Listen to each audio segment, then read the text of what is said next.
आवारा कुत्तों को सड़कों से उठाकर शेल्टर होम में डालने का सुप्रीम कोर्ट का ये जो तुगलकी फरमान है वो डॉग लवर्स को पसंद नहीं आ रहा है। डॉग लवर्स सड़कों पर हैं और उनके साथ पुलिस जो हैवानियत कर रही है उसकी बहुत सारी वीडियोस फोटोज हमारे सामने है। अब सवाल ये है कि ये जो कुत्ते जो सड़कों पर हैं, जो हैवान हो चले हैं, जो बुजुर्गों और बच्चों को निशाना बना रहे हैं, सुबह टहलने जाने वाले बुजुर्गों को और बच्चों को कैसे ये झुंड बनाकर कुत्ते जो हैं उन पर हमला कर देते हैं, उन्हें जो है वो खतरा पहुंचाते हैं। और जब इन कुत्तों पर कोई एक्शन हो रहा है तो आखिर लोगों को बुरा क्यों लग रहा है? जिन बच्चों की जानें चली जा रही हैं इन आवारा कुत्तों का शिकार बनने की वजह से, उन्हें वापस तो लौटाया नहीं जा सकता। इन कुत्तों का कोई सोल्यूशन तो निकालना ही होगा और सुप्रीम कोर्ट ने एक सोल्यूशन निकाला। सोल्यूशन ये है कि 8 हफ्ते के अंदर इन कुत्तों को पकड़कर शेल्टर होम में डाल दिया जाए।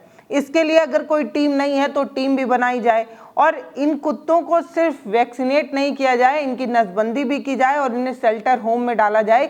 ये कुत्ते दोबारा से सड़कों पर नहीं दिखने चाहिए, इस तरीके का सख्त आदेश जो है वो दिया गया। सुप्रीम कोर्ट के वकीलों ने स्वतः संज्ञान लेकर इस चीज पर जो है वो एक्शन लिया, क्योंकि वो देख रहे हैं कि किस तरीके की घटनाएं जो है वो हो रही हैं। अब शेल्टर होम कहाँ है? सवाल तो ये है। शेल्टर होम, क्या कुत्तों के शेल्टर होम है? जवाब है नहीं, इन्हें बनाया जाएगा। 8 हफ्ते के अंदर बना भी लिया जाएगा, कुत्तों को पकड़कर शेल्टर होम में डाला जाएगा। लेकिन अभी जिन कुत्तों को पकड़ा जा रहा है उन्हें कहाँ रखा जा रहा है इसका जवाब नहीं पता। इन कुत्तों को पकड़कर इनके साथ किस तरीके की हैवानियत हो रही है पता है? नहीं पता। इन कुत्तों को कहाँ ले जाया जा रहा है पता है? नहीं पता। इन सभी सवालों का जवाब नहीं पता, नहीं पता, नहीं पता। ये कुत्ते जो हैवान हो गए हैं और इंसानों को शिकार बना रहे हैं, ऐसा वो क्यों कर रहे हैं? तो इसका जवाब ये है कि सरकार को इसकी जिम्मेदारी दी गई थी कि कुत्तों की नसबंदी की जाए, उन्हें वैक्सीनेट किया जाए, लेकिन सरकार ने, म्यूनिसिपैलिटी ने ये कुछ नहीं किया, ये सब कुछ नहीं किया, जिसकी वजह से कुत्तों की संख्या लगातार बढ़ती रही, नसबंदी नहीं हुई। इसीलिए हर बार कुत्ते जो है वो जन्म लेते रहे और पहले से ज़्यादा कुत्ते बढ़ते गए। और कुत्तों को क्योंकि वैक्सीनेट नहीं किया गया, उन्हें वैक्सीन नहीं लगाई गई, इसलिए कुत्तों के काटने से रेबीज भी हो रहा है और रेबीज के वजह से लोगों के मरने की संख्या बहुत ज़्यादा हो रही है। सुप्रीम कोर्ट ने इस तरीके का एक्शन लेते हुए कहा कि इसे मानवीय दृष्टिकोण से ना देखकर, इसमें संवेदनशीलता ना ढूंढकर हमें ये देखना होगा कि ये कुत्ते कैसे बच्चों और बुजुर्गों को शिकार बना रहे हैं, जिसकी वजह से बुजुर्ग और बच्चे सड़कों पर निकलने से पहले डरते हैं। मतलब कुत्ते जो खुखार बन गए हैं वो किस वजह से बन गए हमें इससे कोई मतलब नहीं है, लेकिन कुत्तों पर एक्शन लेना इसलिए आसान है क्योंकि कुत्ते बेजुबान हैं। वो आकर लड़कर ये नहीं कह पाएंगे कि हमें तो वैक्सीनेट करने की जिम्मेदारी सरकार की थी, 2001 से हमें वैक्सीनेट किया जा रहा है, हमारी नसबंदी वगैरह की जा रही है, तो क्यों नहीं हो रहा है? क्यों कुत्तों की संख्या लगातार बढ़ती जा रही है और क्यों रेबीज की संख्या बढ़ती जा रही है? अगर टाइम पर वैक्सीन नहीं लगाया गया तो इसके लिए जिम्मेदार कौन है? सुप्रीम कोर्ट को तो सबसे पहले म्यूनिसिपैलिटी और उन तमाम लोगों को फटकार लगानी चाहिए थी कि आप कैसे काम कर रहे हैं कि ना तो रेबीज की संख्या कम हो रही है ना कुत्तों की संख्या, आप वैक्सीन क्यों नहीं लगा रहे, आप उन्हें वैक्सीनेट क्यों नहीं कर रहे? ये बात सुप्रीम कोर्ट नहीं कहती है, वो सीधे सीधे कुत्तों को शेल्टर होम में डालने की बात कह देती है। डालिए, बिल्कुल डालिए, लेकिन बड़ा सवाल ये है कि क्या वो शेल्टर होम सुरक्षित होगा? भैया गौशाला भी तो बनी उत्तर प्रदेश में, बताइए ना गौशालाओं का क्या हाल हुआ? गौशाला में जो गायें मर रही हैं उन पर कौन देख रेख करता है?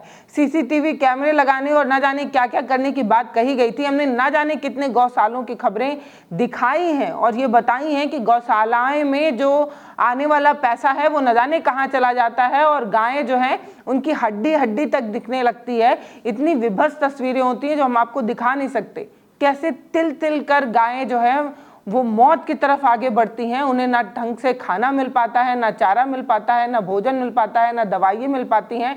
वो भूख से, प्यास से तड़पड़ा कर जो है वो इस तरीके से उनको मौत मिलती है। अब वही काम जो है वो कुत्तों के साथ हो रहा है। कहा जा रहा है ये एक तरीके से सजाए मौत का फरमान सुप्रीम कोर्ट की तरफ से दिया गया है और एक मास मौत देखने को मिलेगी कुत्तों की। अब सुप्रीम कोर्ट ने जो किया है वो इसलिए किया है क्योंकि सुप्रीम कोर्ट उन तमाम लोगों की चिंताओं से परेशान है या लगातार हो रही इस तरीके की घटनाओं को रोक लगाने के लिए इस तरीके की चीज़ें की गई हैं। लेकिन राहुल गांधी ने इसका विरोध किया। एक नेता जो बेहतर है वो इस मायने में भी बेहतर है क्योंकि वो चीज़ें भी वो बोल देते हैं जो शायद कोई नहीं कहता। राहुल गांधी ने इस पूरे मुद्दे पर कहा कि बेजुबान जानवर को मिटाया नहीं जा सकता, बेजुबान जानवर कोई समस्या नहीं है और ये जो चीज़ें की जा रही हैं वो क्रूरता है, वो वैज्ञानिक नहीं है, इस तरीके की चीज़ें वो कहते हैं।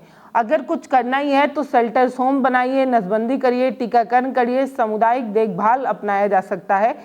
बिना क्रूरता से डॉग्स से जो है वो सुरक्षा पाई जा सकती है, लेकिन ये जो चीज़ें की जा रही हैं वो क्रूर है और ये जो चीज़ें की जा रही हैं उनसे कुत्तों पर क्या असर पड़ेगा ये बताने की आवश्यकता नहीं है। अच्छा, बहुत सारे लोग यह भी कहेंगे कि इतना ही कुत्तों से हमदर्दी है तो अपने घर ले जाकर रख लो। बहुत सारे लोग कहेंगे क्योंकि भैया कुत्ते सड़कों पर क्रूरता दिखाते हैं, लोगों का पीछा करते हैं, खास तौर पर बाइक, साइकिल और बच्चों और बुजुर्गों के लिए बहुत ज़्यादा खतरनाक हो रहे हैं, ये बिल्कुल सही बात है। लेकिन कुत्ते अगर ऐसा हो रहे हैं और कुत्तों के लिए जिन लोगों को जिम्मेदारी दी गई उन लोगों ने जिम्मेदारी नहीं संभाली, उस पर कोई चर्चा नहीं है, उस पर उनको कोई जवाबदेह बनाने की आवश्यकता नहीं है। लेकिन जो लोग ये कह रहे हैं कि कुत्तों को ज़्यादा प्रेम है तो अपने घर रख लो, उनसे एक सवाल है कि जब आप सड़क चल रही गायों को अनाज देते हैं, उन्हें खाना देते हैं, तो क्या आप सभी गायों को अपने घर लाकर रखते हैं? बंदरों को केला खिलाने वाले लोगों से पूछना है, आप उन्हें हनुमान जी का रूप मानते हैं तो उन्हें अपने घरों पर क्यों नहीं लाकर रखते? कबूतरों को और चिड़ियों को दाना डालने वाले लोगों से पूछना है कि जब आप उन्हें दाना देकर पुण्य आत्माओं को शांति देने के लिए, अपने बुजुर्गों की आत्मा को शांति देने के लिए उन्हें जो दाना डालते हैं, उन सभी कबूतरों को क्यों नहीं अपने घर ला कर रखते? जब वो सारी चीज़ें आप नहीं कर सकते तो कुत्तों को रोटी देने वालों के खिलाफ इस तरीके का एक्शन क्यों हो रहा है, ये बड़ा सवाल है। सुप्रीम कोर्ट ने 11 अगस्त को आवारा कुत्तों को पकड़कर शेल्टर होम में डालने और नसबंदी कराने का ये जो फरमान दिया, इसको लेकर बहुत विरोध हो रहा है, अलग अलग तरीके के तर्क दिए जा रहे हैं और कहा जा रहा है कि ये सही नहीं है और ऐसा हो भी नहीं सकता, क्योंकि कुत्तों को शेल्टर होम में डाला जाएगा, फिर शेल्टर होम में किस तरीके की देखभाल होगी, किस तरीके से उन्हें भोजन मिलेगा, नहीं मिलेगा, इस पर क्या कोई बात हो पाएगी और क्या ये ठीक है? अगर समय रहते नसबंदी कराई गई होती तो कुत्तों की संख्या धीरे धीरे कर अपने आप ही कम हो गई होती। अगर कुत्तों को वैक्सीनेट किया गया होता, उन्हें रेबीज का टीका वगैरह लगाया गया होता तो रेबीज से मरने वाले लोगों की संख्या कम हो गई होती। और ऐसा नहीं है कि सिर्फ भारत ऐसा देश है जिसे आवारा कुत्तों से परेशानी है, बहुत सारे ऐसे देश हैं, या हर देश में कुत्ते तो होते ही हैं और इन कुत्तों से निपटने के लिए हर देश इसी तरीके के तरीके अपनाता है कि वो कुत्तों को पकड़ता है, उन्हें वैक्सीनेट करता है, उनकी नसबंदी करता है और इस तरीके से धीरे धीरे कर से शहरों में कुत्तों की संख्या कम होती है। लेकिन भारत में इस तरीके की चीज़ें नहीं की जाती, आंख मूंद कर बैठा जाता है और जब ये समस्या विकराल रूप लेकर सामने आ जाती है तब इस पर एक्शन लिया जाता है, वो भी बेजुबानों पर ही जो है वो सजाए मौत का तुगलकी फरमान सुना दिया जाता है। क्योंकि कुत्ते तो आकर कोर्ट में लड़ेंगे नहीं, कुत्ते तो आकर ये कहेंगे नहीं कि हमारे नाम से जो पैसा दिया जा रहा था वो पैसा ये अधिकारी गटक जा रहे थे, ना तो हमें समय पर वैक्सीनेट किया गया जिसकी वजह से हम लगातार बीमार पड़ते हैं और हमें लगातार जो है इस चीज़ों का सामना करना पड़ता है। ये जो कुत्ते हैं जिन्हें आवारा कुत्ते कहा जा रहा है, इन्हें एक बार ठहर कर अगर आप सोचेंगे तो आप ये जानेंगे कि एक कुत्ते जो जन्म लेते हैं वो 8 या 9 या 10 या 12 की संख्या में होते हैं, लेकिन ले देकर बड़ी मुश्किल से 1 या 2 बच जाते हैं, जो गाड़ियों के टायर से बच गए या प्रकृति द्वारा आ रहे प्रकोप से बच गए। उन इक्का दुक्का कुत्तों के साथ इस तरीके की हैवानियत हो रही है कि उन्हें शेल्टर होम में डालने की बात हो रही है, जो शेल्टर होम अभी बने ही नहीं है। क्या सरकार के पास इतना पैसा है कि वो शेल्टर होम बनाकर इन कुत्तों को अच्छा जीवन दे पाएगी? अगर उस पैसे का सदुपयोग समय रहते किया गया होता तो इस तरीके की घटना होती नहीं। ये सारी चीज़ें पहले भी की जा सकती थी और की भी जानी चाहिए थी। 2001 से किया जा रहा है, लेकिन सच में अगर काम किया गया होता तो इस तरीके की चीज़ें नहीं होती। फिलहाल जस्टिस JB पारदीवाला और जस्टिस R महादेवन की बेंच ने इसे स्वतः संज्ञान लेते हुए इस मुद्दे पर जो है वो एक्शन लिया और इस मुद्दे पर जो है वो एक्शन लेते हुए उन्होंने कहा कि ये कुत्ते बहुत जानलेवा हैं और इन कुत्तों से बचाए रखने के लिए इस तरीके की चीज़ें की जाना ज़रूरी है ताकि सड़कें सुरक्षित की जा सके, बुजुर्गों और बच्चों के लिए सुरक्षित की जा सके। अब आपको मैं आंकड़ा बताना चाहती हूँ, 2022 में 21.9 लाख ऐसे मामले आए। इसके अलावा 2023 में 30.5 लाख मामले आए और 2024 में 5,19,704 से ज़्यादा मामले आए हैं, जिसमें कुत्तों ने जो है वो बच्चों को, बुजुर्गों को निशाना बनाया। और इसमें ज़्यादातर जो है वो 15 साल से कम उम्र के बच्चे होते हैं। अगर पूरे विश्व की तुलना की जाए तो हर चौथा बच्चा जो कुत्ते के बाइट का शिकार होता है वो भारतीय ही होता है। ये आप जब सुनेंगे तो आपको अजीब लगेगा कि ऐसे 10 से 20 हज़ार भारतीय हैं जो हर साल जो है वो इस तरीके के हादसे का शिकार हो जाते हैं, जो भारतीय हैं। जो पूरा पॉपुलेशन है कुत्तों के बाइट का, उसमें सबसे ज़्यादा मामले जो है वो भारत से आते हैं। हर चौथा बच्चा जो है वो कुत्ते की बाइट का शिकार होता है पूरे विश्व में, तो वो भारतीय होता है। इस तरीके के रिपोर्ट जो हैं वो सामने आई हैं। अब सुप्रीम कोर्ट का ये जो फरमान है, जो 8 हफ्ते के अंदर कुत्तों को शेल्टर होम में डालने का है, ये जो फरमान है वो दिल्ली एनसीआर के आसपास की जगहों का है। और ये कहा जा रहा है कि 6 हफ्ते में 5,000 से अधिक कुत्तों को पकड़ने का टारगेट सुप्रीम कोर्ट ने जो है वो दिया है। ये अभियान शुरू भी हो चुका है। दिल्ली, नोएडा, गुड़गांव से रोजाना जो है वो कुत्ते पकड़े जा रहे हैं और इनका रिकॉर्ड मेंटेन करने के लिए सुप्रीम कोर्ट ने कहा है कि अगर कमी है तो स्पेशल टास्क फोर्स वगैरह बनाई जाए, रिकॉर्ड दर्ज किया जाए और ये पता लगाया जाए कि एक दिन में कितने कुत्ते जो है वो पकड़े गए। और इन्हें एक बार पकड़ लिया जाए तो फिर इन्हें वैक्सीनेट करके, इनकी नसबंदी करके इन्हें वापस सड़कों पर ना छोड़ा जाए, इस तरीके की बात कही गई है। फिलहाल इस चीज़ को लेकर खूब हंगामा है। बहुत सारे लोग अलग अलग तरीके की अपनी प्रतिक्रियाएं दे रहे हैं, जो इन बेजुबानों से प्रेम करते हैं या जो डॉग लवर्स हैं, या ये कह सकते हैं, या वो लोग जिनके अंदर भावनाएं हैं, वो इस चीज़ का विरोध कर रहे हैं। इस चीज़ के विरोध में अपने अपने तर्क दे रहे हैं। और कल बहुत सारी वीडियोज़ और फोटोज़ सामने आई जो लोग इस तुगलकी फरमान के विरोध में सड़कों पर आए थे। पुलिस उन्हें कैसे डिटेन कर रही थी, कैसे उन्हें बसों में भर रही थी, ये बड़ी बात है। सुप्रीम कोर्ट से सवाल ये है कि एक ये घटना तो अपने आप में बड़ी है, लेकिन इससे भी बड़ी बड़ी घटनाएं अपने आप में होती रहती हैं।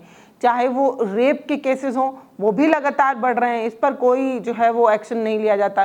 साइबर क्राइम लगातार बढ़ रहा है, इस पर सुप्रीम कोर्ट स्वतः संज्ञान नहीं लेता। लेकिन कुत्ते जो अपने हक के लिए लड़ नहीं सकते, जो आपसे ये पूछ नहीं सकते कि हमारे द्वारा चलाए गए, हमारे लिए चलाए गए जो अभियान है वो फेल हो गए, तो क्या इसके लिए भी जिम्मेदार हम हैं? वो अधिकारी जो हमारे लिए पैसे अलॉट होते हैं, उन्हें गटक जाते हैं, उन पर एक्शन क्यों नहीं लिया जा रहा? ये सारे सवाल वो कुत्ते नहीं पूछ सके, इसलिए सुप्रीम कोर्ट इस तरीके का तुगलकी फरमान इन बेजुबानों पर लाद रहा है।